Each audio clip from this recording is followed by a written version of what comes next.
You know what Jake said in that Notorious Garage meeting? He looked me in the eyes and he said, Mike is going to be the person who ruins your career.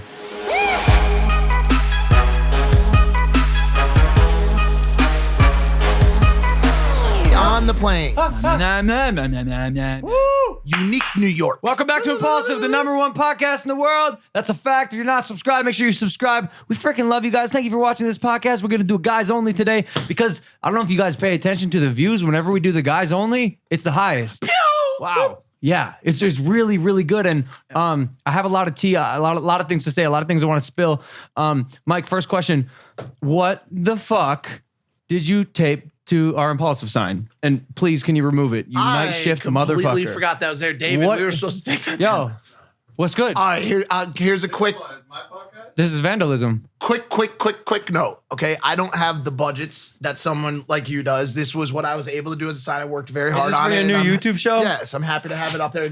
Please be careful. I'm gonna tell you something. You gotta find a new spot to do it, bro. Uh-oh. I mean, Really? I'm kicking you out of the house. Are you... the house, too? Yeah. In general, like the whole house. Nah, but I am kicking you off the set. Here's why, dude. Yeah. Because before the podcast started, you showed me a video of this show you have called The Night Shift, and two girls are making out. This is YouTube. This is not Pornhub. Right where we sit? Right where we sit. And Like the juices And of- as I'm watching these two girls swap spit, all I see in the background is this beautiful brand called Impaulsive, the sign, the brand that I built, and you're just defaming it. tarnishing, I see what you're tarnishing saying. the name. Well, I mean, we've done impulsive stuff on the show with girls making out. Yeah, but bro, it's Have just, we? it's just Well, we different. had Riley made out? deep throat the mic. I know, but It's not quite making out though. I She made out with the mic, some would say, wouldn't they? I just remember the first time that I tried to watch any like porn related anything, I went on YouTube and I typed in the following: girls making out. And that's when I first saw girls making out. And I don't want you to be the person providing that type of content for the youth, Mike. I just don't. Yeah. You know? What if I do a better job covering the sign? Is that's a start? Let's be honest. I get a sheet. Why don't you get a backdrop? Fine. All right. Fine. All right. Well, and congrats on the new show. Thank you. I don't know how it's going to go because Me either. but it's going. Shay Carl's mad at me. Shay Carl's mad at me. If you guys saw in our last episode, I think someone said, I think you said it, was me. and I was like, and I said, oh, the dude who cheated on his wife and ruined everything. I backed out. Well, he tweeted at me. It was a bit like a hasty of a comment. He said, man, you want everyone that ever brings up your name to be forever like, oh, you mean that Suicide Forest guy? When are you going to grow up? Ooh. The answer is probably never. But also, I deny your hypotheses. I don't agree with this. You want everyone to ever bring your name up to be like, oh, you mean that Suicide Forest guy? I don't want anything from people. I think they're going to make their own assumptions. And if I haven't provided them something else to talk about or something else to label me with, that's my fault. I did the thing. That was my fault. If I'm just sitting on the sidelines and not hosting the #1 podcast in the world, making really high quality vlogs, just throwing cool events, that's on me to do something better, to give them something new to label me as. So yeah, that doesn't really bother me. Are you saying he should start making content again? Just do something that you're only as good as the last thing you did. Yeah. You know what I'm saying? That Yeah. you're literally only as good as the last greatest thing you did. And if the last big thing he was known for was unfortunately cheating on his wife, what do you expect from people, you know? Yeah, you gotta evolve. and by the way, this is sort of hypocritical because this is coming from a person who's made mistakes. And yes, in a perfect world, people don't call me like the Suicide Forest guy. But like I said, what can I expect? How can I be mad about that? I did that. I fucked up. Mm-hmm. And so if I'm going to sit on the sidelines and hope that it just goes away, I don't believe that will ever happen for anyone. So do you think that what you're describing is like the answer to the what do you call Energy it? crisis? No, not the energy crisis. Why am I forgetting? Education reform? The cancel culture. That's what I was going Oh, cancel culture. Yeah. Yeah, man. If cancel culture is so subjective, like who is to literally say, Logan, you're canceled, and then what do I listen? Are they right? Only if I think they're right and only if I say they're right. But as long as I keep making shit and making good content and being myself and being authentic, I'm not canceled. Like, sure, you can think I'm canceled, but like, you're going to see my face again often because I'm still doing my shit. So yeah, shit, Carl, I don't know, get back on your grind. And by the way, I am sorry. I mean that. Wait, that's it? That's the apology at the very, very bottom tip of it? Yeah, like I shouldn't have said it, but also like. Well, no, by the way, and I'm also not even saying you shouldn't have said it. Actually, I just wait. feel like you really squeezed that bad boy in there at the end. It was a Nah, real just piece like, of nah, poop. he's a dude. I feel it. Just don't cheat on your wife again. I mean, hey, that's good Right? advice. Is that good That's advice? great advice. Don't cheat on your do wife. that. Yeah, but, you know. What? Oh, you want to? You think You think it's okay? Well, For you're me never to gonna. cheat on his wife? You're never gonna have a wife to cheat on, Mark. Yeah. What are you trying to say? You're gonna be single forever and lonely. Well, I'll be with you.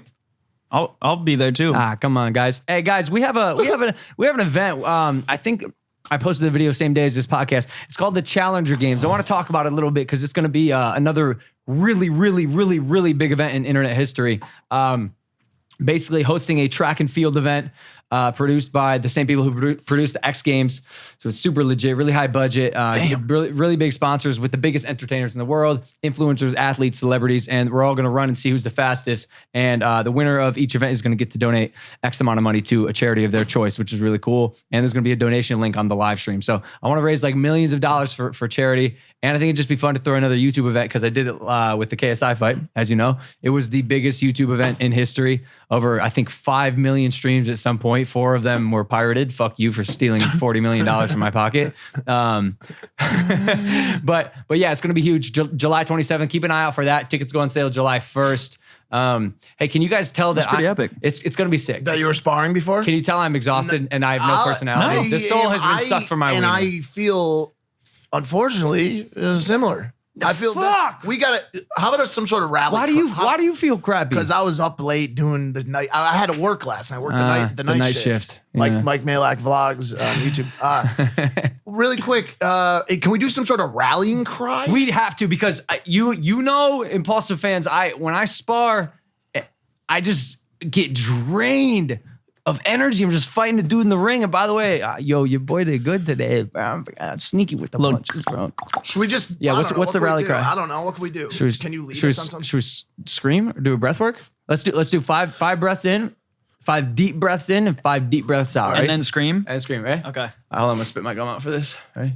Hey, audience, do this with us. No matter where you are, I'm sure this could probably help you in your Give him day. a little bit more. So when you breathe deep in, It's called from the back of your throat, not like the front of your mouth, back of your throat, in all the way, and then out. But don't push it out. Let it just fall out of your mouth, but quickly. It's called the heart breath. It's a heart breath. Imagine This is imagine crazy. it's coming from your heart. Shout bottom, out, bottom shout of the out, lungs. Lucas Matt. Shout out Lucas and Lucas. Here we go. Here we go. Yeah. We're gonna do 5. Ready? Yeah. 1, 2, 3.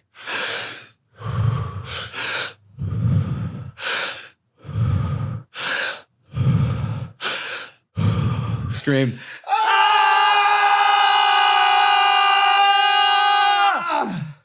Whoa, I'm super lightheaded right now. I feel like I did drugs.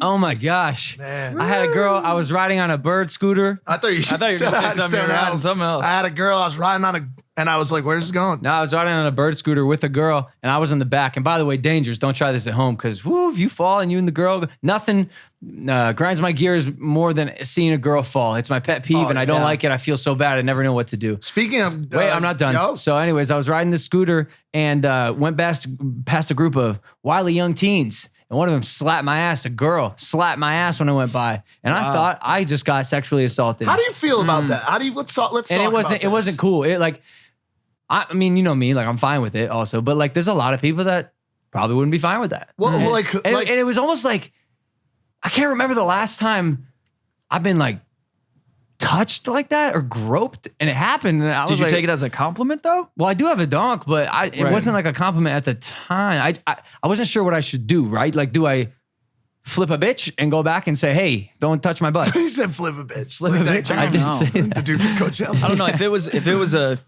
dude that slapped a chick's ass. Oh, it's Big game. trouble. No. Huge It's, not, problem. it's game over. The Huge system problem. shuts down. Pac-Man dies. The fucking arcade explodes. Yeah. Okay.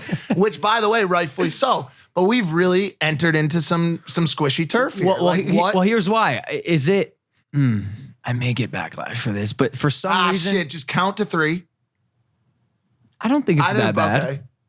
Jed can cut Jed, it. If Jed. I just for some reason it didn't bother me like probably most girls would be bothered. Although I was violated, it didn't feel like bro. I play football, right? So my coach when I senior in high school, Go get him, Logan. Slap the like ass. I'm always just used to being slapped on the ass by dudes and even sometimes girls. So it's probably delightful when it's a girl and not some overgrown bearded man That's right. slapping her That's- ass. that's right. Here's the thing. Yeah. Did she slap or did she grab?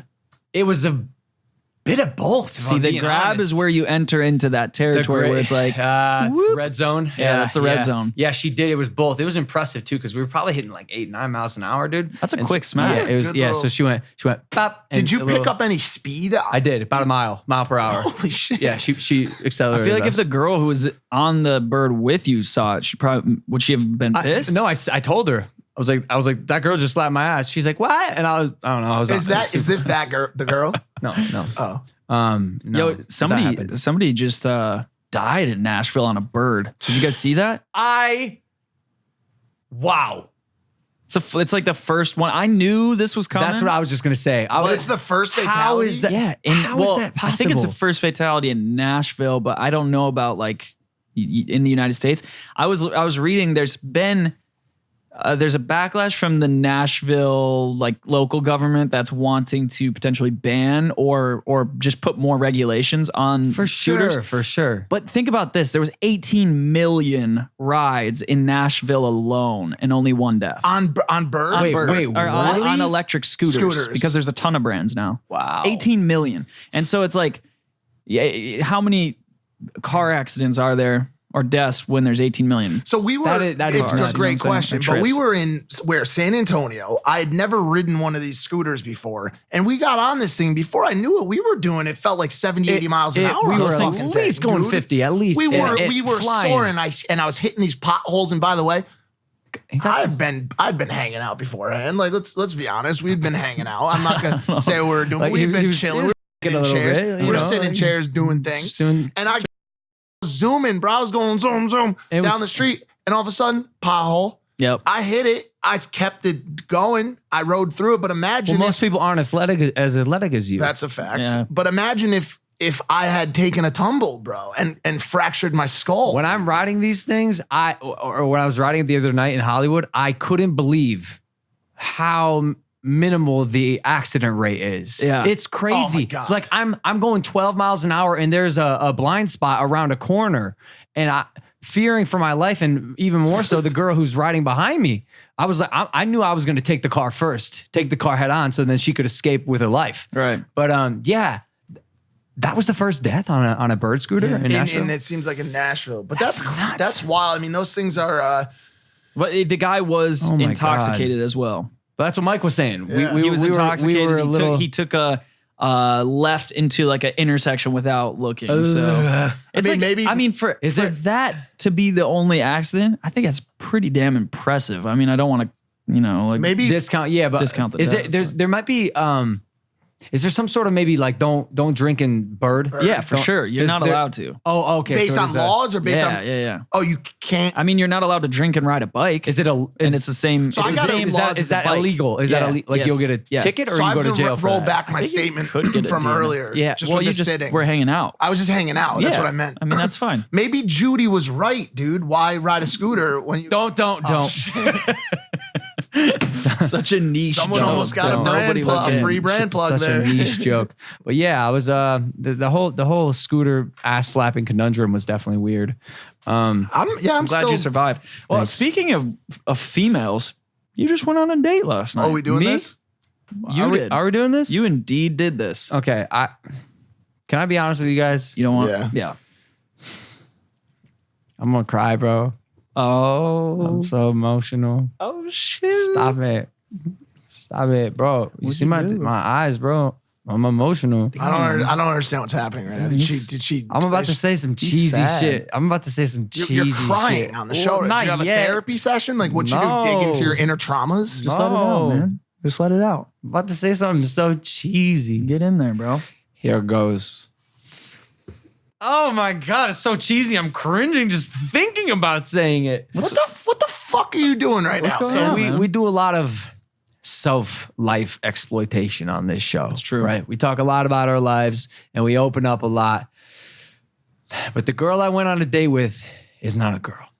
She's a woman. A very respectable, driven, passionate, independent woman. She doesn't have a political.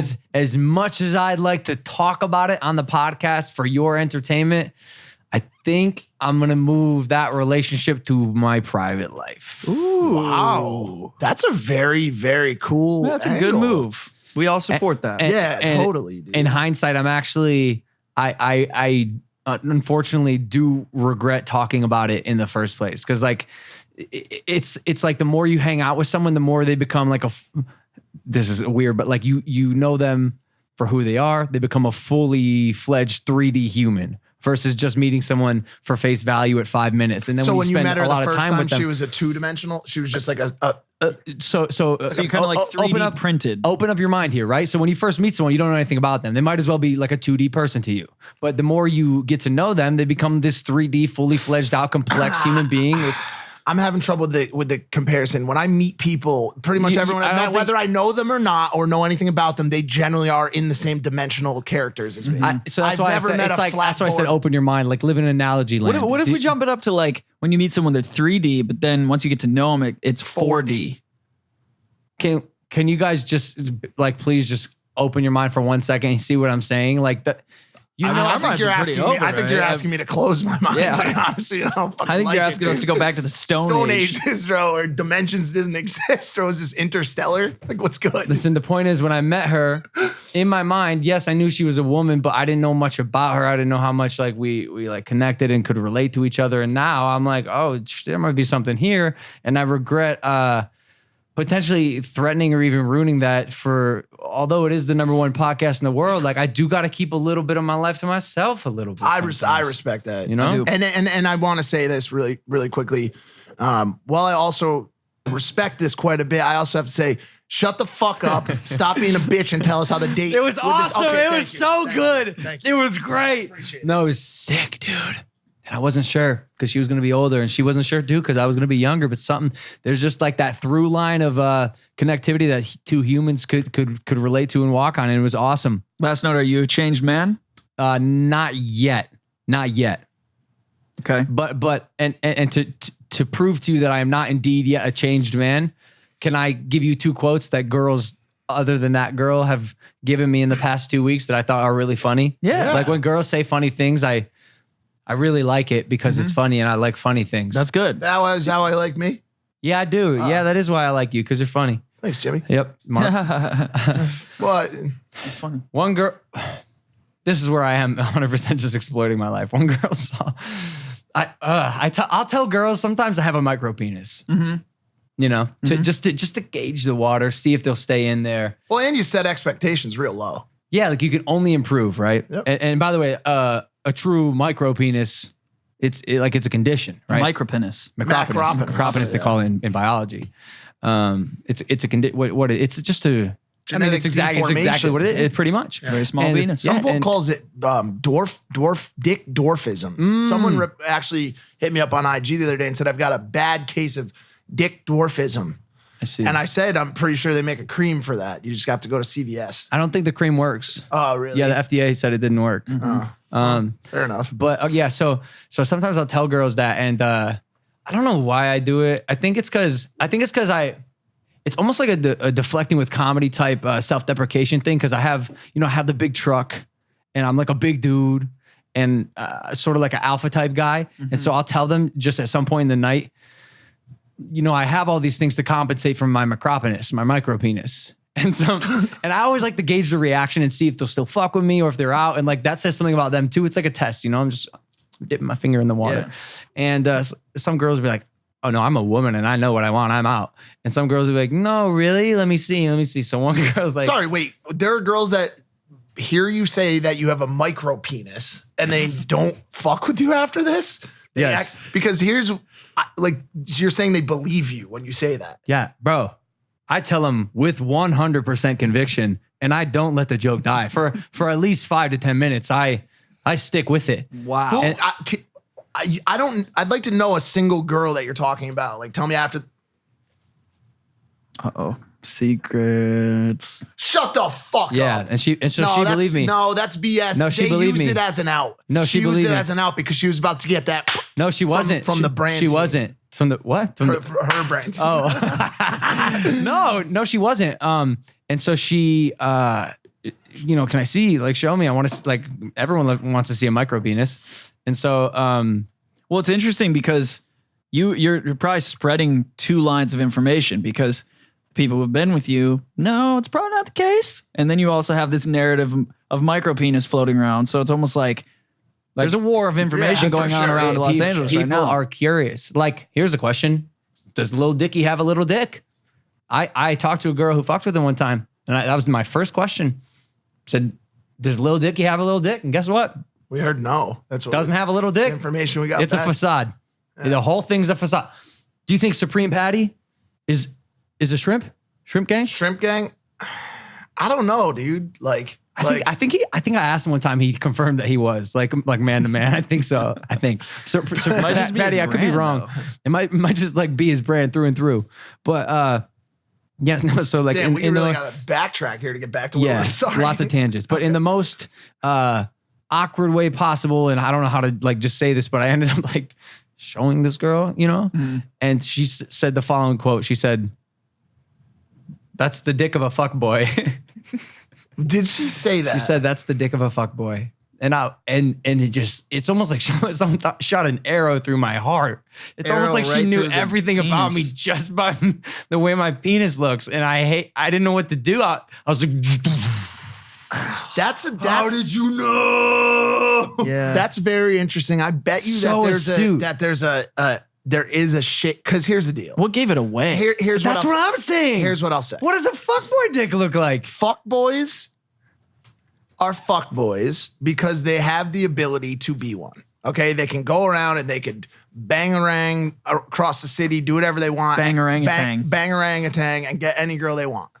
That fuckboy mentality comes from a case of BDE. Okay, so not always the case though. But you're right. There are other things. Some fuckboys are born with money. Some have whatever, right? But she saw your chachi exterior, combined that with the BDE, and through that formula was able to back out fuckboyism from you. Like I'll be honest with you, it's funny that I can understand that. Like there's probably a pretty solid correlation between fuckboys and BDE, dude. And I'm talking about big dick energy, everybody. And there's a lot of it in this fucking house.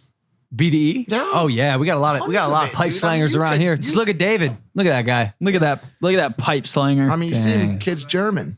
He's German after all. So yeah. But I mean, imagine just walking in here and like this would be a great place for a plumber with all these pipes, dude. It's Pipe Central in here, dude. Pipeaholics. Yeah, you can just come in here. Have you ever thought, guys, it's too much pipe? Like, we need some female energy. Poor Danny and Chef Katie. Like, I feel so bad, which, by the way, poor Danny, she's the most pure, innocent soul I've ever met in my life. And she's just surrounded by us. Fucking ass. By the way, really, really quick, I don't know how we get back. Clowns. I don't know how we get back, but if you do go with this girl, you start waking up, you're crying every morning, you just become a full-on little bitch, dude, right? Say that happens, which I think it might happen. That'd be awesome. Would you be willing to shave me your entire B squad?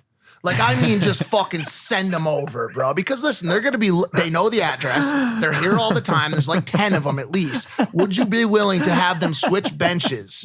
Okay, send them to my squad. Because, by the way, a good amount of them are girls that I wanted, that you stole from me. Maybe you didn't steal them, but you took my ability to close away because, let's be honest, you're a fucking rich, good-looking young man. And I'm not, dude. I'm an old Adam Sandler, and I can't even afford fucking a stick of cheese right now, dude. Okay, so can I have your B squad? That's what I'm asking. You go with this woman, you shave me your thought list, bro. Give him the B squad, Logan. Please, Just give it bro. to him. You can have him. Fuck yeah. You can have him, Mike. Let's go. Mike's got the B squad. Let's go. Wow. I'll be in touch. You know who you are. You know who you are. Only because you're so funny, Mike. That was great. I had another girl say to me something that I thought was really cool. She said, "I'll be your homie and your bitch." I wish. Interesting combination. No. More secrets. Yeah, obviously. Yeah. I could have guessed that. Well, no one had ever said that to me before, and I was like, in a really crude way, that's like kind of what I want. Dope as You know what I'm fuck, saying? Like dude. I want a girl who can be a homie, but also be my girl. And I won't be like, yo, that's my bitch. Yeah, you But, don't if a use girl, that word. What, if what a did girl she? What did she refers to mean? herself as- What was the context behind it? Because I think we were talking about like relationships. like, so she's not talking about like She's like being submissive or dominant. No. Or you? No, I think it's just like I'll be It's your. just, I wanna be your girl. It's like Yeah, I'll she's be just your saying to- girl, but okay. I'll also be your best friend. you By know? the way, which is cool. If as far as me being single goes, because we talk about it a lot, I'll make this prediction right now. The only way I ever fall out of that is because I end up having sex with someone I'm friends with, and not you guys. So don't get that out of your fucking minds. I was okay? excited. I was a little excited. But I mean, like a girl, like for example. Uh-oh. more whispering. Lots of whispering on this episode. Oh, You know what I'm saying? okay, all okay, right, and that's yeah. a weird one because it's like Yeah. it's got you mixed in there too. But like, you know, there's a lot of girls in the city that I think are so dope. I want to hang out with them. I want to skateboard with them. I could watch flicks with them, eat popcorn with them. I could do all kinds of different things. But one thing I haven't done with them is intercourse, right? And so because what you're by the describing way, is a friend. a friend. And by the way, a lot of them. Yeah. Let's. Yeah, Mike, they're called friends. It's called friends. By the way, a lot of these girls I became friends with when I had only like 100K on Instagram. Oh, now you're popping though. I just hit 300 yesterday. Now By you're- the Bro, way, I've seen 300. Is that I've seen this time and time again. And so a lot you know with who the most? My good friend George Janko. Woo! what happened? He changed? Something about followers made it much easier for him to get out of the friend zone with girls. So that's what I was saying. And by the way, we talked about this last week when I went back to my visit to New York. And when I went back and was able to excavate that dungeon that I hadn't fucking been to, right? Excavate the dungeon. And so now I think of these girls that I was friends with when I had 100K. I still would be friends with them. Like, yeah, like, I mean, you get your followers up. Like, what's wrong with you? But I'm still friends with you, right? But now I feel like now that all this clout for all of us, even, you Yeah. know, and now it's like, damn, I could go back and just convert one of those friends into a lover. yeah. You know, and we ride feel you. dragons into fucking. Do you think it's the just abyss. because of the times we live in? Like, we're so used to seeing follower count as being some metric of success and like what we strive to be. Well, it is because it can be like a lot of, if you're doing it right, Russ said this, if you're doing it right, you should make more money than the amount of followers you have. Russ said that on a live stream, and it may be a little exaggerated and optimistic, but there's something to be said. And if you have like 20 million followers and you have not yet made $20 million, you're not doing something right. Know what I have a problem with is the people who only view it that way. So you'll talk to somebody and they're like, I'm not even going to give you the time of day if you don't have as many followers as me. And it's like, you're an idiot. Do I have bro. to preface? You are an idiot because Yeah. there are many people that do that. Where ridiculous. It's like, you're blatantly disrespectful to me. You have no care or concern for all the people I know, I'm connected with, what I could bring to you, and you're only concerned about followers. That's a real thing. That's, A lot I of people can't do even that. believe that. And do I have to preface the fact that I was joking before? Like, did the audience just watch that and really like think to themselves like, this kid's that big of a piece of shit that like he's like. It's possibly I was yes, but also it's just like, that's you, Mike. I was joking. 1, 2. Imagine having that thought process of not wanting to talk to someone because they don't have the clout. How many followers? I can't remember exactly. But how many followers does Warren Buffett have right now? Oh, probably 0. You know, I don't even think he has a fucking an account. You know who doesn't? I don't think Kendrick Lamar has Instagram. I don't think he does. He's K-Dot. He doesn't need it. He doesn't. He's You know, it's amazing. like a lot of times the coolest people they haven't posted since 2015 because they've been too busy just securing bags of Yeah. bread, dude. you know? Exactly. Yeah, you can't weigh it all, but you're right. It is kind of a metric where, you know, people who have follower accounts, it kind of piques your curiosity. So I think Because it's like, what is this person doing? a How'd they get majority it? of the time, there's something there. Yeah. There's like a kernel of something. Yeah. Especially when it pertains to how do you think the difference Witchcraft? between mostly that and also wedges of cheese? What is the difference between a woman who is amassing followers and a man who's amassing followers? So when you look at massive follower counts on the women's side, is it because of like when you get to like the 15, 20, 25 million marks, there's stuff there, right? Yep. But even when you get lower, when you're in the lower zone, is it because of just their looks? Like dudes amassing followers, a totally different story. Like some have really great abs and they get it for that reason. But the females you're referring to would tell you no. They tell you they're business minded and business savvy, and they know how to navigate social media and they know what people like. I sort of semi-true. I sort of want to counter that with, if you're a 20-year-old girl and you're getting followers on social media and money because you're posting, pictures of your body or looking pretty, you would be a moron to not pursue that. And I don't think it's hard to pursue that. There's no, in my mind, extreme amount of talent that goes into becoming social media famous off of just your looks. Yeah. Where the talent comes in, and if you're doing it right, is if you're monetizing that and using it as a way as a stepping stone to do the next thing, to do runways in Milan or start a clothing line, not just becoming famous on social media, like especially if you're good looking. Please give me a break. You go outside, you take a picture, you post it, and because you look good, people follow you. What's hard is to get them to like your personality. If you really want to move numbers and move people from A to B or product, whatever. Get them to convert. This is interesting. Statistically, 39% of female Instagram people are using the platform. 30% of men are using the platform. It's like a 50-50 split for people who are consuming, but more women are using Instagram than men. If that makes sense. What do you mean? So like in terms of like posting, building a page, like more females by 9%. You think it's easier for women to get famous? Famous or Insta famous? Insta famous. Insta famous, yes. 100%. Because with the way that they're building it, yes. Yes, because there's a tried and true strategy. Here's what it is. Ass. If you have an ass and you simply find a unit of photography to then photograph that said ass, right? Then use a device of posting to post the photograph of said ass. This is a 1, 2, 3 process. Ass, photo, post. You have done very well. And you see it all around us in this city of Los Angeles. Yeah. Their asses just floating around up and down the streets. So many. Just asses, bro. It's crazy. And the flower concert is going beboppity bop, but I will tell you this much. Unless you're Summer Rae, those asses just ain't converting, dude. They're just not, man. I've seen some of the back ends, and I'm not talking about those back ends. I'm saying I've seen the back ends like on the financial side. Yeah. These girls couldn't sell a roll of toilet paper. Here's why. You're absolutely right, and here's why. The girls who are Insta famous for just how they look, I'll see them. First off, how many of them, like percentage-wise, would you estimate?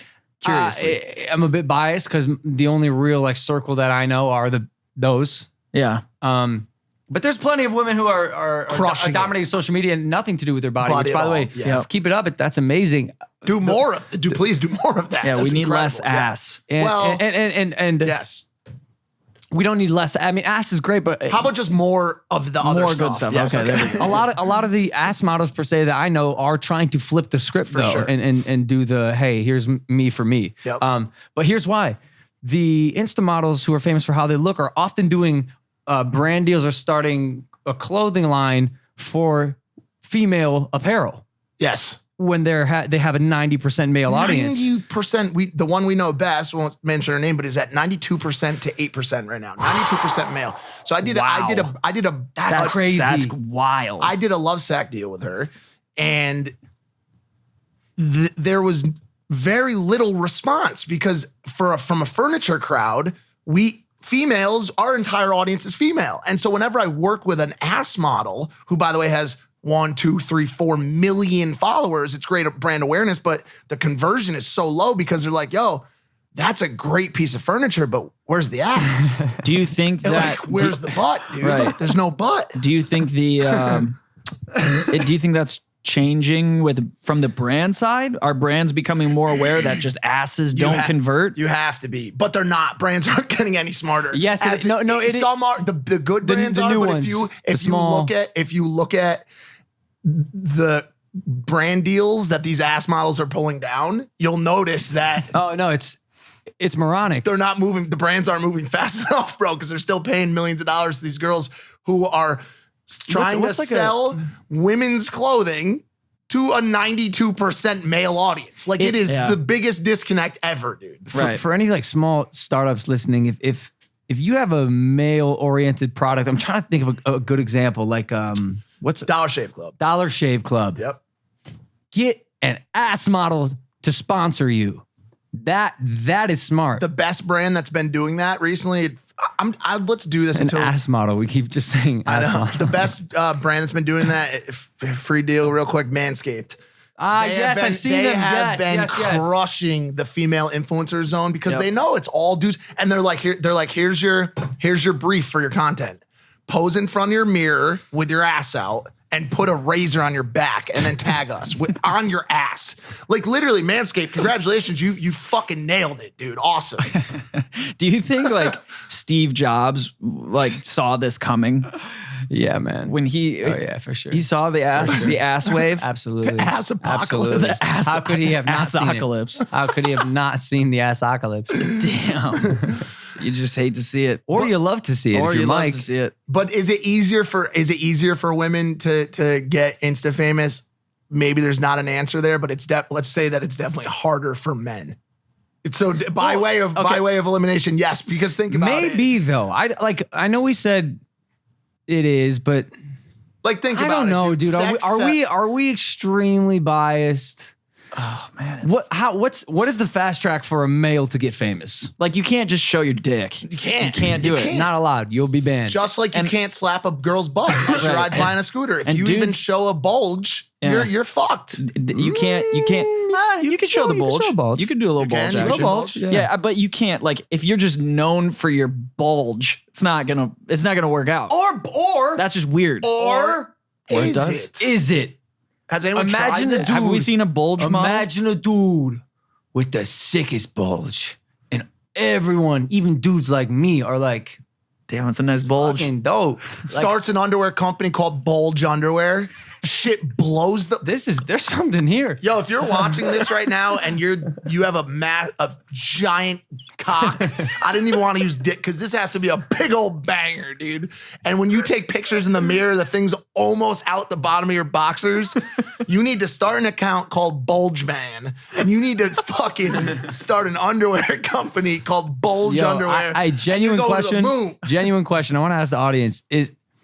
Do y'all have a problem that somehow the conversations always devolve to genitals? I feel like please, they don't. I feel like they don't have a problem with it. This just in, bro. 77% of this podcast has been about dicks so far. I just got the stat. It's insane. Well, let's talk about it for a second. Not dicks, but Call Her Daddy is the #2 podcast in the world right now. Yeah, they're killing it. They're almost people love talking about sex. Yeah. Sex is healthy. There was a song by a group called Salt and Pepper from a while back, and the song went, "Let's talk about sex, baby. Yeah. Let's talk about you and me. Yeah. Let's talk about all the good times and the bad times that may be. Let's talk about sex." When they made that song, they knew we would be talking about it in 2019 It's true. It is the message. on Impaulsive. But my internal conflict is, am I going to look back when I have like a family and like I get a real job and trying to work like a nice 9-to-5 corporate type and they look up this stuff and they see us just being wackos? I could see that come up in the job interview. Like you go to Cisco, to the software company up in San Francisco. They're not having it. You're like, hey, listen, I saw your job posting for the brand development position for your new software line. I'm Logan Paul. I'd really like to be a part of this company. Let's talk about benefits. And they say, Mr. Paul. Yeah. I mean, we've been hearing you talk about dicks for the past 10 years. There's no way we don't even. I don't know, bro. Because this is the thing: is have you guys ever hit the links with the boys? Of course, the links. Yeah, yeah. I have. He's not golf. It's called golf. Yeah. Okay, so you hit the links with the boys. Yep. No matter how professional they are during the day, the conversation is gonna devolve into dicks or genitalia. Oh my God, sex. you're so right. And that's what this is. This is a podcast this is a golf-based podcast. Well, no, About what I'm dicks. It's a saying golf-based is what podcast I'm about saying dicks. is the majority of people in a corporate setting, if they notice that you are, you're fluent in talking about genitalia, I think your job opportunity or your value goes here's up. why I Because of ask. relatability, Here's why I ask. In high school, we never really had a chance to, like we did, but we never had a chance to truly mess up our future with the things we posted and said on social media. And now these high schoolers got to be wary, keep your accounts private, but also just like tweet and say and do clean things. But this went viral on Twitter a bit. This girl tweeted, "Everyone shut the fuck up. I got accepted for a NASA internship." And then Homer Hickam said, "Language. Who the fuck is that?" She said, "Suck my dick and whatever. I'm working at NASA." And Homer Hickam said, "And I'm on the National Space Council that oversees NASA." And he got her fired for it. Yeah. That's actually a real story. Real story. Yep. Which is crazy because But that's the type of person I want working at NASA. Like, give me a little fire in these people. Yeah. Millennials and Gen Z, they got a little twang to them that I think is going to help us achieve bigger technological feats than we ever did. Because there's a little sass there. There's a little fire in their stomach. It's true. They also might, in the middle of building the rocket, they'd be like, "I don't want to put that ring around the rocket. Fuck that." fuck And then that shit. 3, 2, 1, blast up. Yeah. Yeah. The one thing I will say is let's not cock-a-doodle-do ourselves into a dick here. I mean, it's not all we talk about. We're not just talking about cocks all day, dude. We talk about, we had Eric Weinstein on it. I don't think that episode aired when this episode aired, even though we shot it after this episode was shot before. This girl got a job. She got a job that's actually going to be better than the one that she lost. Really? She must be smart though. Where'd she get? You know what I love? I love a badass smart person. A person who, like, a nerd, but also who can just slang it, dude. Yep. Slang it. Couple of the nerds in my high school were also the coolest motherfuckers ever. Well, you were one of them. They were cooler than me, dude. They were cool because the juxtaposition between mega smart and just some gangster shit was so cool. And it didn't seem like these two worlds could collide, but they did. Well, I mean, you look at someone like me, dude. I'm a collision of extremely You intelligent really are. and gang member. I said that on my date last night. Yeah. So, Which is funny. Did you tell her that I said that I was working? She's like, "Oh, he must be really smart." And I go, "And he's also the dumbest motherfucker Same you'll ever time. meet." I got to ask, guys. I'm pretty sure the reason why we even did this podcast in the first place was to talk about the story of us meeting. Shit. Dylan's gonna be so fucking mad. We were supposed to tell so many stories. That's what it Everybody's was? been asking us how we met. Did we get a brief? Did we meet? Did we? I think we did meet. We probably at one point. I completely hold on. Let me. Well, Yeah. Dylan's not here. Dylan. Yeah, but There we is a brief. We have it in text format. I don't have the brief. Impulsive text. Andre, help me out. Impulsive text. Oh no. Okay, so apparently we did get a brief, and people have been asking to know how we met, God Yeah. almighty, dude. how the three guys came together, became friends. Park City 2017. Oh. Why the podcast? How they were chosen to be on the podcast. Stories. I don't think you have to Should we read just all take, of yeah, them. maybe Why don't we take a just step by maybe step? do them? You know? Okay, can we like Really quick? yeah? I just I'm get down. bored of this I'm shit down. so easy. You know? Who wants to start? First time, me and Logan had already been friends. We went to Park City for Okay, a you Sun. can slow down. We went to Just a Park little City bit. for a Sundance activation. It was him, Alyssa Violet, Yep. George Chantel. Janko, and Chantel Jeffries. Yep. We went there. Spencer came with them. Yeah. And this was the first time I really ever hung out with you after Travis's Pastrana's house. And real quick, Mike and I had met because I wanted one of these giant beanbags, and I was an influencer, and I said, "Hey, is there any deal we can do?" That connected me to this dude named Mike. He was really funny on his Hit it text. off. Hit it off like immediately, like just through text, and then we met again. Hit it off even more. Decided to continue texting, continue a friendship. Yeah. And then I met through Jake. Yep. So Mark Donor had just stopped. He moved on from being your videographer, I believe, and then I came in to help you, Like in the interim. like an interim. Yeah, just to test it out. And I was living right across the street. Came over. That's right. We officiated that dude's wedding in yes. Yeah, we went to Vegas. Yep. And That was cool. raced some cars around a track, and then Park City. And then Park City, we all come together. We get a Lovesac sponsors a $25 million house at the top of Deer Valley. By the way, craziest house, still one of the craziest houses I've ever seen just because of the location of it. Yeah. Top of Deer Glass Valley. elevator. Ski Yeah, in, everything. ski out. Crazy, right? And so I remember the first night when you were coming to the house, I was really nervous. I was in the house by myself, and I was like, shit, he's about to be here. And I was like, I played a Lil Uzi Vert. I put a little Uzi Vert on. I started like drinking a little bit because I was nervous about you, but also like Chantel. Like this was a big thing for me. I hadn't really been hanging out with like a lot of celebs at this point.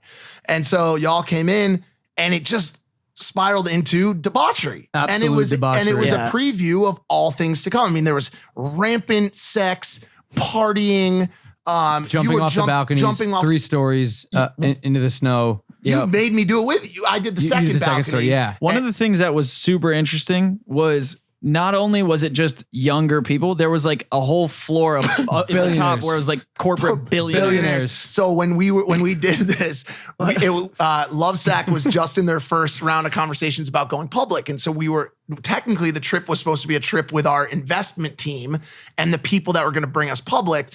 And so they're there on one floor, and then it's the most raucous, like wild influencers on the other floor.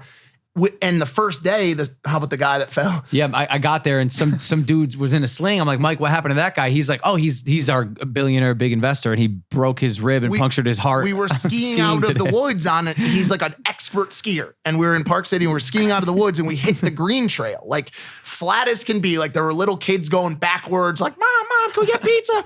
This dude comes out of the woods. He's just going down a normal thing. He's in front of me, and he like sticks the front of his ski into like a hole, and he falls, right? I see him fall, and I go by him. I'm like, oh, that hurt. And I hear behind me, and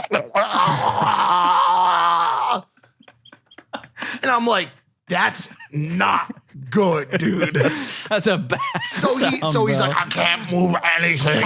And somehow he manages to ski all the way back. We like force him to ski, but he goes to the hospital after, punctured lung, broken clavicle, broken ribs. The dude was on a green trail and basically defunctionalized his body. Did he still invest?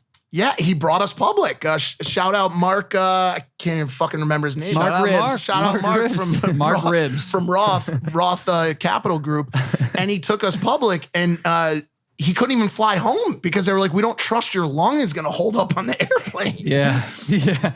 He would come and talk to me in the house and, just initiate some casual conversation over breakfast. And I was literally afraid to talk to him because I was nervous that at any point he would die. Yes. And I didn't want to be the person that saw it happen. to talk to him while he died in front of my eyes. Sorry, not Roth. It was TriPoint. I'm sorry. TriPoint Capital Group. Shout out TriPoint. But yeah, that was a crazy trip. I remember, I still didn't know your power really at the time. And you were like, oh, I think that was right at the cusp though. What? I think that was at the cusp. I don't think that was full. But you were getting close. I'll tell you. Here's why I know. You were like, we're going to go see a show tonight. Like a DJ. And I was like, oh, that's cool. I was like, that'll be cool being like GA and shit. And I remember we get to the door and we hit up Jen Stein, who's running the event from Red Light. And she comes out and she's like, Logan, oh my God, welcome. Walks us with security behind the stage.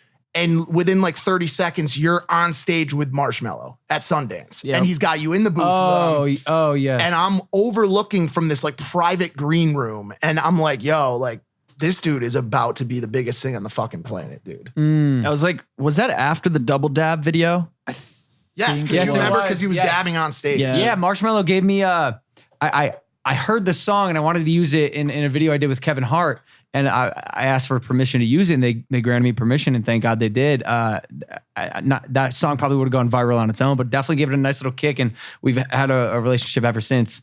It was, and so he would let me on stage every now and then. I went to a couple of his shows, and I would just fuck around on stage with him, and yeah, that was fun. That was a great trip. Still one of my favorite trips, and that really cemented the friendship between the three of us. Yeah, and I remember Spencer, you were already working on the fucking documentary, the education documentary. You were talking about education the whole time we were there. Yep. And I was nothing's changed. Yeah. I was like, yo, this kid is really serious about education. But that was kind of the kickoff, yeah? Yeah. And then so the relationship kind of developed. I convinced Mike to move out here. You skipped a major thing, which is fine. Which? Tokyo happens. Oh, okay. It's important. Just quick. Quick for building for both of us. So neither of these guys were on the team. I had a team.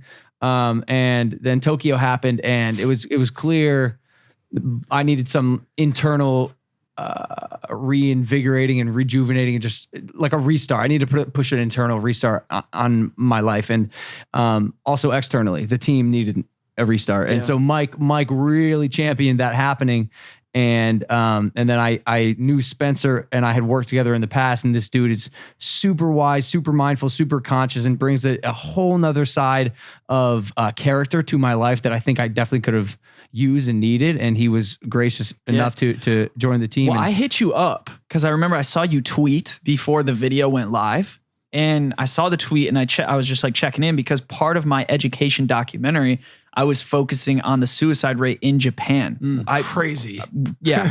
And I remember I hit Logan up. I'm like, yo, you okay? Like, I know that's like a big problem there because education is like one of the reasons. And yeah, I hit you up, make sure you're okay. And then like a few days went by and like the blow up happened. I just kind of was like, yo, like keep your head up. Like, you know, don't sweat it. And then we started talking about doing the documentary. yeah. Do you remember how you do you remember how you heard that it had I remember I woke up, I was in Norwalk, Connecticut, and I just started getting texts because we were hanging out a lot at this point. I wasn't Yeah. on the team. Yeah, we yeah, were yeah. I was in all the videos, like we were falling over Yep. Christmas, like crazy stuff. And I started getting texts from like 50 people. And they're like, yo, this is really, really, really bad. Yeah. I sorry, I didn't mean Yeah, to take it from- no. I watched a lot of the vlogs because after I did that like week working with Logan, right after Park City, I was too busy. He went with Brendan. So Brendan was a videographer. And I remember I watched like a bunch of the videos. I actually watched the Japan video when it went up. And I didn't know what to think, but I specifically remember the feedback on the video was really good. There wasn't Before a it got blowback on the right. video. And I remember reading the comments. I was like, hey, this is actually like people are really like being helped by this in some way. So I was shocked think- when I saw think like that. I didn't know what to think. Like I was like, oh shit, like is this good? Is this bad? I don't know. So Yeah, so but then I get all the news, and then we originally were already we were about to enter into a partnership anyways. I was about to join the team anyways in a much different light prior to Yeah. Tokyo. I was going to come on as this head of partnerships and blow the Maverick brand into the stratosphere through influencer and whatever, right? And then when Tokyo happened, we went through this long courting period. And by the way, you were already in, and me and you had a ton of friction. I yeah. to start. remember that. A ton of friction. I It was remember. it was me and it wasn't just you either. It was me and the team as a whole. Yeah. And it was a bit, and what it was me being East Coast, no holds bar, completely off the rails, you in a really good, mindful and respectful space trying to bring that to Logan. And you saw me as a threat, not to you, but to that. Is that what you saw? Yeah, Yeah, I for would say sure. that's a Yeah. really good way to put it. Because I remember in that 'Cause it was a conversation in the sensitive time. garage, that Yeah. notorious Yeah. garage conversation, Yeah. when everyone exploded on Mike. I think Yeah, that's we when went in. you had your biggest explosion too. And even like, oddly enough, Jake got in your face. Jake we almost almost fought. Jake Yeah, almost Jake fought you, bro. That was crazy. That was so weird. and that was I like think the emotions were so high. high. Yeah, yeah. And there was so much of like, yo, this could blow up at any minute. And like people are leaving their careers to be here. And like, it's a thing. Yeah. So I think we were all just like hella protective, like Yeah. almost like mama bear type, Yeah. type shit. And I think like I've had that situation in my life a lot in the past too, where people get a first glance at me, and it was so hard for you because you knew me to the bone already. And you were like, yo, I'm telling all of you guys, you have to trust me. This kid is a deceptively intelligent, like brand building guru. Like he's amazing. Like he was telling me, he's like, you have to trust me. But the people that didn't know me were like, yo, he's very brash. He's very straightforward, very blunt. And You know it's what Jake said? almost too much. You know what Jake said in that notorious garage I remember, meeting. He yeah. looked me in the eyes and he said, Mike is going to be the person who ruins your career. That's what he said. I remember that. And And, that- and by the and way, I then- hate having that. I don't care anymore. Obviously, I've forgotten about it, but I hate even having that over his shoulder because that's so ridiculous. Because now we'll be going on like years and years and years and years. Well, it still could happen. How long? What? Yeah, You- but what's you could the still what's ruin the, my life. What's the expiration date on that, Jake? Can I please does that expire at some point? Because now we're back in does business. that get stale? Well, you just have to, all right, so how do I process that, right? Like, here's my brother, fucking dude I love, the one person who's probably running this race parallel to me, who I can look to for advice, insight, whatever it is. And I know Mike so well, and I know this dude is an expert and a fucking G, for lack of better verbiage. And so Jake says this, and I had to just straight up deny his hypothesis. You I'll say it again. I just highly disagreed with him.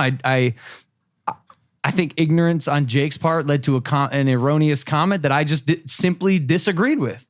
And I disagreed with everyone that night. And I told you that. And look, you're on the team now, and you did it, and you persevered because you definitely had a hump to overcome, being belittled by every single person on this, literally every single person on this team. And it was a lesson for me too. And maybe you guys can take something from this: is I shouldn't have let the badgering of That was a long get that bad. I should have stepped in. When I have that analogy that I love, where the only way muscle builds is if it's broken down.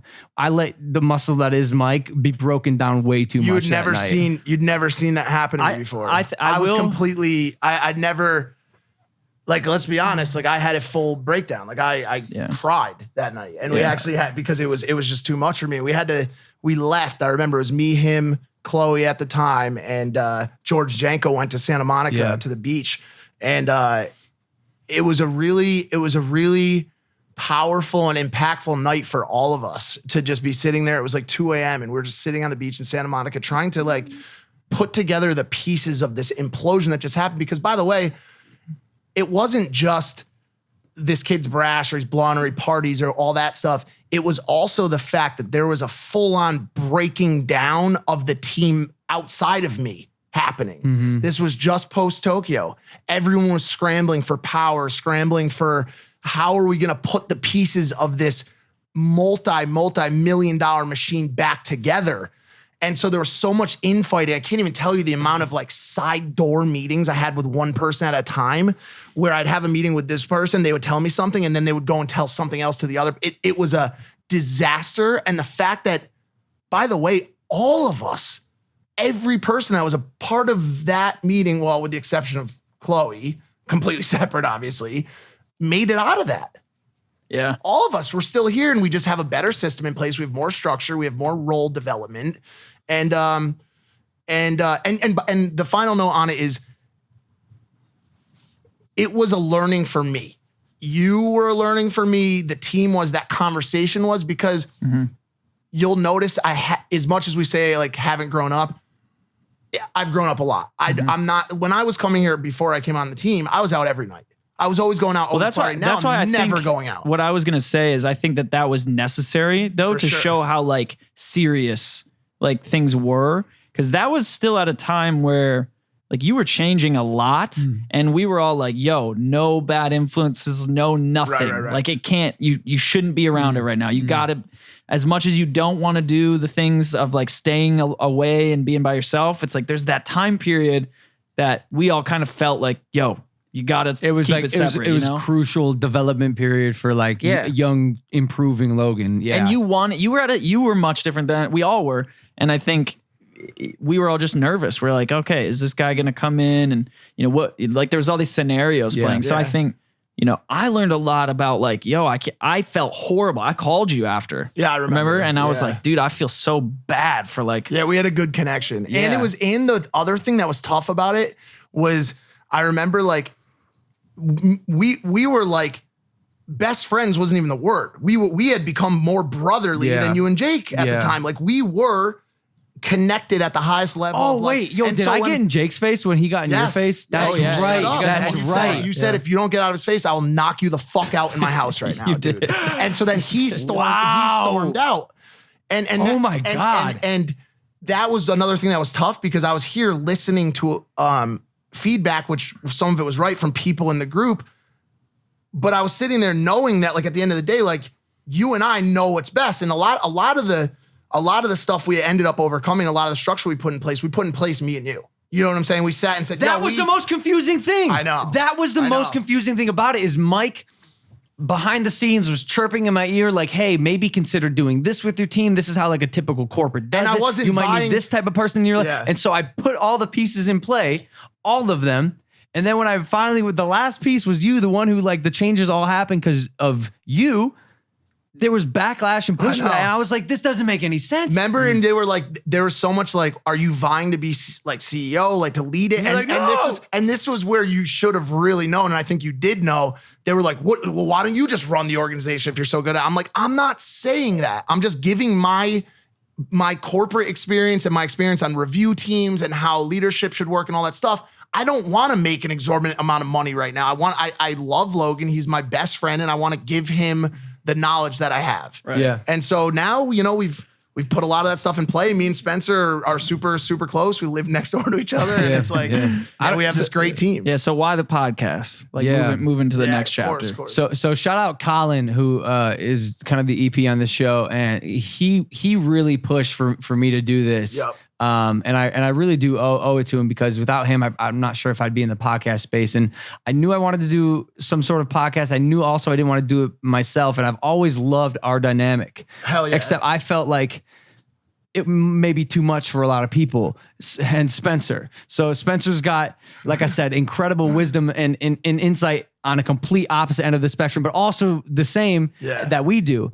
And I thought our triage of our trio would be such a pinball machine of good, bad, ugly, smart, everything. bad, like so versatile. I remember when you, because there was so much content unknowns coming out of Tokyo and out of that period too. And I remember when we were talking about what the next step was, and when you said to me, I think I'm gonna do a podcast and I think I want you to be a part of it, I looked at you and I said, Logan, this is it. We were standing, I think we were in the studio, and I said, bro, I'm telling you, this is it. This is what's gonna. I was there for that. I was like, this is what's gonna give your viewers and your audience a side of you that I know that they don't know, and it's gonna make people respect and love you, and we're gonna have so much fun.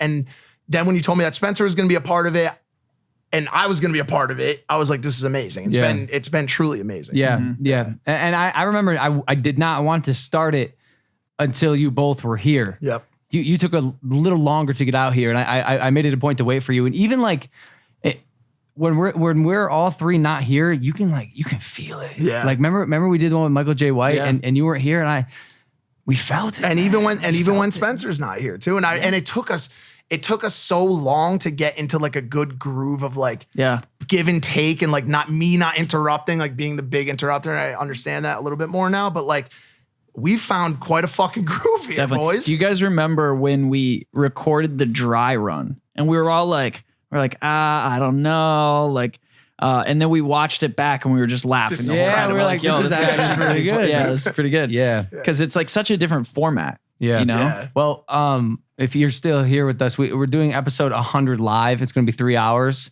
and it's going to be awesome. I think we're going to have 2 guests on and like a live musical performance. So keep an eye out for episode 100. I'm not sure when it's going to happen yet because I'm going to Sweden, but that should be fucking awesome. And we're going to do an episode soon, 100 best impulsive moments. Because I really do. I wouldn't. Oh no, it's not 100 best. There, yeah. It's like Highlights a of superlative highlights of 100. I think there's like 12 highlights of 100. Got it. categories, So, and like I said at the beginning of the podcast, some of the best podcasts we have are just us, because a guest gets in here and that dynamic there's a wedge in it sometimes if they're not the right guest. It's so funny because we're doing one boys only episode per week right now, and I'm already pushing on Dylan and Colin to let us just do 2 a week. Let's see how this episode does. Let's keep watching how the boys only stuff does. But when I'm sitting here with you two, we are on a fucking rampage. We could do comedy, we could do crying, we could do anything. It's dangerous. It's so dangerous. And the guests are great, don't get me wrong. Best qualities of each other. Who wants to go first? Yeah, I'll go first because I think the quality, I was telling Angel this last night, the quality that I get out of the two of you that has matured me the most is just you guys aren't afraid to be who you are. And I really respect that. Like you guys just wear it. There's no shame. This is who I am. Either accept it or don't. Like I really mess with that. There's so many people who have that wall up, and I was one of those people who had this wall up where like this is who I have to be, and this is in order for people to accept me, I got to be. You guys don't have that. I really respect that. The biggest thing I've learned from Spencer is definitely trying my best to look at things from the other person's perspective. Fuck, I was gonna say his level of empathy. Fuck, I was gonna say relatable empathy. Let's just both say that for Spencer. You know what I'm saying? Relatable empathy. Yeah, he's just an expert at it. Because why? And this is, you make me tick because you're not just an empath, you're a relatable empath. Yeah. You're cool and I vibe with you and we get along. So everything you say and do resonates with me 10 times more than a person who is strictly just a caretaker per se. Like you're my homie. Yeah. So it weighs on me much more. It's like the Lucas, the guy who led our breathwork session. He isn't like coming in here like the god of Shiva connects to your chakras and deep. He's like he goes verbatim. He goes, all right, we're gonna get super gangster with it this time. Yeah, and I'm like, and that's why you fuck. I'm like, let's fucking get gangster, bro. Yeah. Let's go. Yeah, and then for LP, like it's a combination of vision and work ethic. Like he things that other people would visualize and strategize around, but then may say to themselves like, that's my dream goal or that's my home run. For him, he's just like, yo, this is gonna happen. Yeah. Like this is about to happen. Like he'll say to me sometimes, he'll be like, I remember when we were talking about becoming $1 billion company. And I said to you, yo, I have to give up my stock ownership to be a part of your company. And you're like, you guys are doing, 250 million annual right now. We're about to be $1 billion company. And this was after Tokyo. And I said, How do you plan? I said, how do you plan to do that? And man, like, what if that doesn't happen? And you said to me, like, you're not understanding what I'm saying to you right now. Like, this is going to be a $1 billion organization. Either you want to be a part of it or go home. And that was like, I was like, holy shit. You know what I'm saying? Like this dude, like, it's not like a visualization. Like just because I said it, you believe me?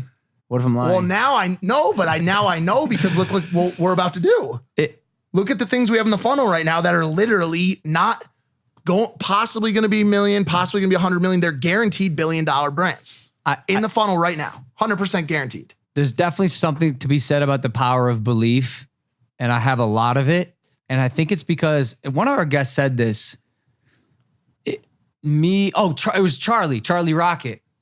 Bro, I already have the $1 billion company. I've done all the things. I'm the biggest entertainer in the world. I already have this in my mind. It's not yet, like right now in the present. That but you're living in it. But in my mind, I have it, Yeah. and I just the time has not caught up to me. Yeah, that's what I was going to say. Yeah. Well, I think there's a something to be said about that, about just like living in the end result and not caring, overthinking how it's going to happen. Because I think when we look back at all the stuff we went through to be sitting here right now, it's like ridiculous. Like you would never have planned that, Hell no. And you know, like, hey, I need to grow to get there. But then when you look back at how you grew, like the shit that had to happen, everything's falling apart, like everybody's scrambling, but then you're here. It's like, oh, okay. Yeah. So stop worrying about the future. You know what I mean? As Just much as focus you on can, that yeah. goal. Do you have something to say about that? Because I've knowing you, I felt like you might battle that a little bit because you do like to be planned out and structured. I try to be, but that's just the corporate side of me. Okay, I think it's been programmed into me. And listen, at the end of the day,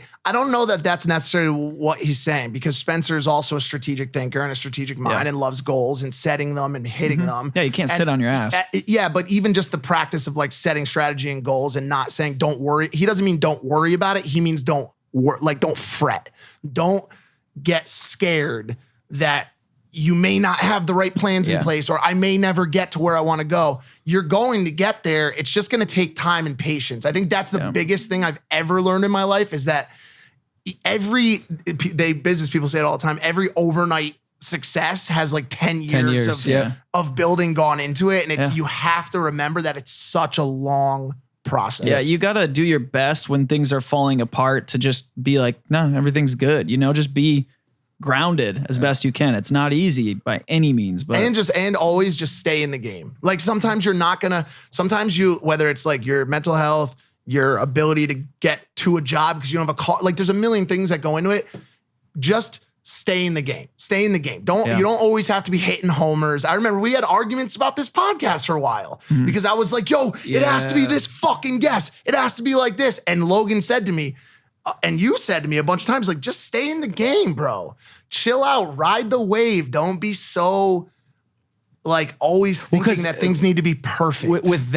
On that note specifically, I remember like us coming into the podcast space, we're not really doing it like any other podcast. There's no model we're following. And I remember when we first started, we were like, we should be more value-based, like Rogan. We should be more expletive, like the Call Her Daddy Girls, and Howard Stern, or Howard Stern, or we didn't really know what we wanted to do, and I kept trying to tell you guys, I was like, I believe we have that model. People just haven't realized it yet. And by the way, the biggest of any market, the biggest thing of any market is the thing that wedges its niche in there. It creates the niche. Market making, it's called. Yep. It's not market following. We're not. And by the way, we say it's a podcast. It's a show. Yeah. This is a show-based podcast. Yep. And so it is visual first. And I'm glad we have finally, fucking 90 episodes in, truly have a foothold in the door with what we're doing. I mean, bro, your YouTube channel, I think, speaks for itself. You know, how many subscribers do you have and how many views are you pulling? I think it's like 4 times or something. It's like I 100,000. got my next videos coming up next week. It's good, bro, good, because I was going to make fun of you at the beginning of the podcast. Like, it's about fucking time. It's about fucking time, Well, bro. I Like, think- people want to hear what you guys have to say. Yeah. I think a lot of it has been like Mike and I'm sure you can relate. It's like we're kind of unplugging, like, okay, he's crushing it no matter what. Yeah. Now it's like, okay, the ship's moving, Yeah. like we're in the right direction. Like we can take a and I breath and think about ourselves now, which is cool. I think it also is just a matter of like this show has given us our voice. You know what I'm saying? At the end of the day, and I think it's Big facts. You clearly remember when you first started making videos. I know you always made them, but I'm sure there was some hesitancy or some not reluctance, but you probably felt like, yo, like, do I even belong on this side of the camera? Like, or did you always, maybe you're I know you're one of the exceptions, but I think for a lot of people, Maybe I should have. no, hell no. Don't, if you're doing it, don't ever question yourself if you don't have to. But what I'm saying is, I think a lot of people, when I sit down, I'll speak for myself. When I sit down on the opposite side of the camera, or at least up until a few weeks ago, I'm like, what am I doing? Sometimes I feel like, what am I doing right now? Like, we got the show. I've got all my other things going on. Like, should I even be doing this? You know what I'm saying? And I have that self-doubt still. But this has helped me tremendously feel like, yo, I have a good voice. I have a strong personality. I should be on the side of the camera. Yeah. You know what I'm saying? And so it's been super helpful. Real quick, what's one thing you each person speak for themselves? What's one thing you think you need to work on? Areas of improvement. It's always good to self-reflect. Yeah. I think that there's even as it manifests itself as jumping in over people, still interrupting. I think that's just an aspect of it. And so I don't want to say it's interrupting. I think it rolls back to there are probably certain episodes, and the audience may disagree with this because I've seen them disagree with this quite a lot when I talk about it. There may be episodes where I probably should be a little bit less energetic. Like where the conversation, and even Jacob's shaking his head right now. I like sometimes I feel like maybe we could talk more value if I wasn't. But I don't know. I got to think about that. It's a good question. I don't have an answer to it right now. I feel like you've over the last few episodes, I feel like you've really like sunken into like a groove where you know when to come in, when to kind of calm it down, when to peel back. Absolutely. Yeah, just more awareness. Maybe that's the note. Yeah, for What about you? I was gonna say more relatability because, like I was getting at earlier with what I admire about you guys is the openness, but also I have a completely different lifestyle, but I still want to be relatable because I am like when you guys know me, 100%, yeah. And so it's like there's this image that I put out versus who I am, and I want people to start to get to know that I am mindful and all these things, but I'm also relatable. I love to joke. I'm funny and all that stuff. So I think there's like that disconnect where I'm learning how to blend the two together, if that makes sense. Yeah, I mean, I hear you when you shower. Like I hear through the little vent, like you're in there rocking out to Cuddy or Logic or whatever. Like you love to do a lot of this. You love to socialize. Like when you go out, you don't booze. You're not a partier, but you love to talk to people, hang out. Like you're us, but just in a different lane. And so that's definitely valuable. I think I just want to be more educated. I think it's like, and I'm not quite sure how to do it because I only have like an attention span for 10, 15 minutes of a podcast if I'm not sucking up some sort of information. I would just love to be able to converse with my guests about anything. There's very evident conversations that have taken place, and you joked about it the other day where you use the verbiage glaze over. I glaze over. I go gray. I'm here and I'm looking at the guests like this. This is how I look at them. And y'all know when it happens, I'm looking at him like this. Should I pull up the picture of And I'm it would appear as if I'm listening to them. I can assure you I have no idea what's happening. And it's weird. It's You're some at conversation. T-Garden B at that point. T-Garden B, bro. 12.5 light years away. Hold on, I think I might be able to pull it up. You have a photo? I have it, yeah. Fuck.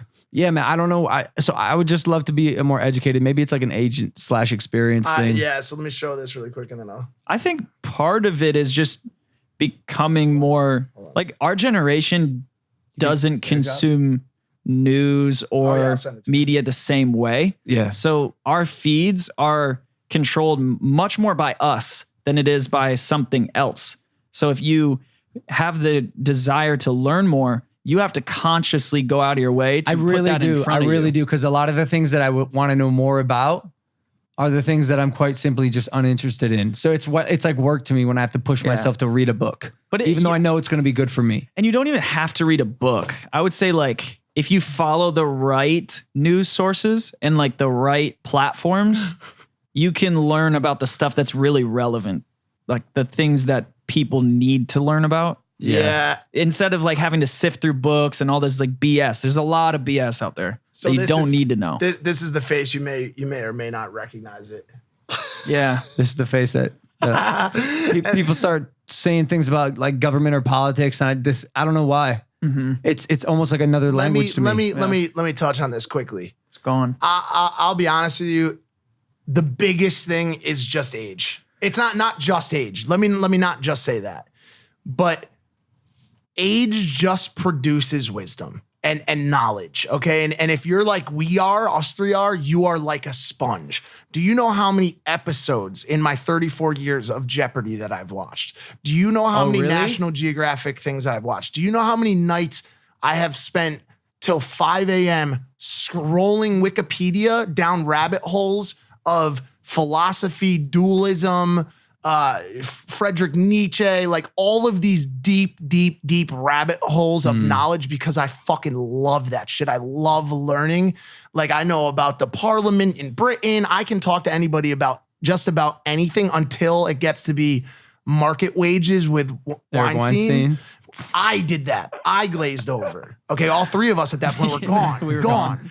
And I was trying, but I'll tell you this, dude, if you just keep up, I would tell you should try to substitute 20% of your mindless content time that you spend scrolling YouTube with Wikipedia or just random knowledge. Like there's Wikipedia is not reliable at all. Not 100%, but let's say it's 98%. Wikipedia is I think that's bullshit. It's not a perfect source by any means, but it's writes Wikipedia. No, and it's then it gets locked. it's monitored though. Is it? it's heavily monitored. When I was in school, they made it a point, and I mean, maybe you guys are my generation. Yeah. They made it a point: do not use Wikipedia to cite your sources. It was the same for us. We Which weren't was- allowed to use it as a source. Which that's is stupid. changed now? It's okay that you can't use it as a source, but even Wikipedia has all the sources on it, so you could just go to those sources and use those. Yeah. Like they're all at the sub Yeah, or at the bottom Wikipedia page. is legit. I love it. I'll spend whole nights. There's just stuff going that's down. definitely like opinionated, I would say, but Which way does it lean? Is it a slightly left leaning? I don't know about sides, but I Yeah. think it's more just I don't know. You guys want to go audio? Yeah, Let's do it. Let's do Let's it. do audio only. Hey, we love you guys. Subscribe to Impaulsive, the #1 podcast in the world. Thank you guys for listening, watching, viewing, subscribing. We're gonna do audio only right now on Spotify and iTunes. Let us know what you thought about this episode, guys only. If you're into it, if we're not, maybe we'll just quit forever. Episode 100 is gonna be live, by the way. Look out for it. Challenger Games. Any influencers want to participate, hit me up, or you want to see some, let me know who they are. Audio only right now. Peace. And so the guy shot her stomach and killed the baby that was in there. She lived, and they dropped the charges on the guy who shot her, and they're charging her with the death come on, of her baby. That's tricky.